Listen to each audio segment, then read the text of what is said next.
ng tulong. Hindi mo naman alam kung anong lagay mo kay Emma. Ganun ha? Talaga? Ina-underestimate mo ba ako? Sa tingin mo hindi ko kaya makuha si Emma? Hindi naman, boss. Naman. Look ka. Umalis ka na nga. Sira mo gabi ko eh. Huwag kang uminom, akin yan.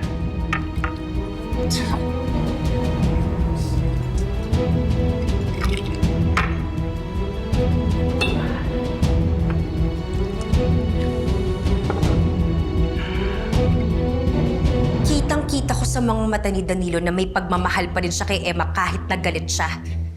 Affected siya sa pagkikita nila. Alam mo yung pananalita mo? Gosh, I'm like talking to Olive talaga.